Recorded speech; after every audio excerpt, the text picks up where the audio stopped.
Welcome ටු life map stories. අද මම අරගෙන ඉන්නේ අපි කාන්තාරයට ගිය ගමන ගැන. මේක හරිය අහම්බෙන් අපි ගිය ගමනක්. වෙන ගමනක් ගිහින් එන ගමන් කාන්තාර පැත්තට යන්න ඕන කියලා හිතලා ගිය ගමනක්.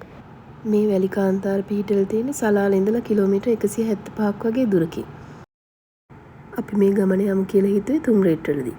තුම්රේට්ටල ඉඳලා කිලෝමීටර් 100ක් වගේ දුරක් තමයි අපිට තිබුණේ.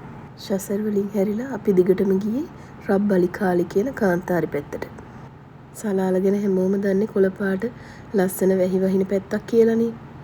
ඒ වුණාට මේ වගේ පැත්තකුත් බොහොම ළඟින් තියෙනවා. පළවෙනි පාට අපි මේ පැත්තට එන නිසා පොඩ්ඩක් චකිතකින් තමයි ගියේ. අර ඈතින් පේන වැලි කාන්තාර වලට තමයි අපි මේ යන්නේ. මෙතනට ජීවී භවයක් එන්නේ දෙසැම්බර් වල. මොකද ඩෙසර්ට් කැම්පින් පටන් ගන්න දෙසැම්බර් වල. අපි මේ යන්නේ අප්‍රේල් මාසේ. ඉතින් අප්‍රේල් මාසේ කියන්නේ බොහොම රස්නි කාලයක්. මේ තනින් තන කරලා තියෙන ඉදිකිරීම් ඩෙසර්ට් කැම්පින් කාලෙට ඒගොල්ලෝ පාවිච්චි කරනවා. අපි ඉතින් පොඩ්ඩක් එහාට මෙහාට ගිහිල්ලා මේ අවට පරිසරය ගැන පොඩ්ඩක් හොයලා බැලුවා. රබ් අලි කාලි නැත්තම් එම්ටි ක්වාටර්. එම්ටි ක්වාටර් කියන්නේ ලෝකයේ විශාලම වැලි කාන්තාර වලින් එකක්. මේක සෞදි අරාබියා, ඕමාන්, යේමන්, UAE මේ ඔක්කොටම පැතිරෙන විශාල වැලි කාන්තාරයක්. සලාලා ඉඳලා එනවා නම් පැය දෙකක් වගේ ඇතුළත මෙතනට එන්න පුළුවන්. මේ ස්ථානට නම් සාමාන්‍ය වාහනයකින් වුණත් එන්න පුළුවන්. හැබැයි ඉතින් ඇතුළට නම් යන්න එපා. වැලිවල ගියොත් එරෙවි. ඒක නිසා ඩෙසර්ට් එක ඇතුළට යනවා නම් අනිවාර්යයෙන්ම 4 wheel වාහනයක් ඕනේ. ඉතින් මුලින්ම අපි මෙහෙම වටේ පොඩ්ඩක් කැරකිලි බැලුවා. මිනිස්සු සත්තු කවුරුත්ම නැහැ. ඩෙසර්ට් එක ඇතුළට යන්න කලින් මුලින්ම අපි මොකද දන්නවද කළේ? අපේ වාහනේ ටයර් වල ප්‍රෙෂර් එක අඩු කරපු එක. වාහනේ වැලි උඩින් යද්දී වැලිවල හිර වෙන තියෙන අවදානම අඩු වෙන තමයි ඒක කළේ. ඔන්න එහෙනම් අපි ඇතුළට යන්නයි හදන්නේ. මෙහෙම වැලි උඩින් ලිස්ස ගැස්සි යන ගමන නම් අපූර්ව ගමනක් වුණා.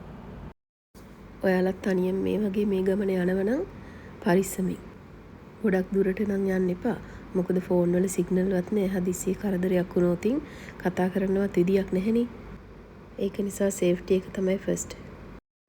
අහල පහල කඩයක්වත් නැති නිසා මේ ගමන යනවා නම් අනිවාර්යයෙන්ම වතුර කෑම අරගෙන යන්න. ඉතින් මේ විදිහට තමයි අපේ කාන්තාර ගමන සිද්ධ වුණේ. මේ කාන්තාර නිහඬ ලස්සන බලන්න ආපු ගමනින් වැඩිපුරම විනෝද වුණේ අපේ ළමයි. වැලි කඳු උඩින් එහාට මෙහාට දුවලා වැලිත් එක්ක සෙල්ලම් කරලා අපේ සන්ධ්‍යාව ගත වුණේ එහෙම. එතනට ගියාට පස්සේ නම් බයක් කියලා දෙයක් දැනුන්නේ නැහැ. ඒත් අපි ගොඩක් ඈතට ගියන් ගියේ නැහැ. ඉතින් මේක ලස්සන ගමනක්. අපේ මතක වලට එකතු වුණු ලස්සන එක්ස්පීරියන්ස් එකක්. කැමරාවකට කැප්චර් කරගන්න බැරි වෙනමම ලෝකයක් වගේ තමයි මෙතන දැනෙන්නේ.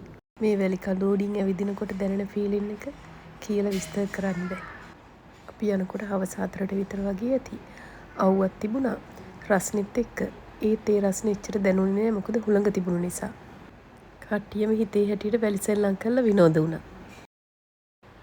අපේ චූටි පුතත් හොඳ අත්දැකීමක් ලබා ගත්තා. වැලිත් එක්ක සෙල්ලම් කරා හරිම ආසාවෙන්. වටේටම සද්ද නැති නිශ්ශබ්ද ලෝකයක්. අපේ සද්දෙන් තමයි මේ නිශ්ශබ්දතාවය නම් බින්දුනේ.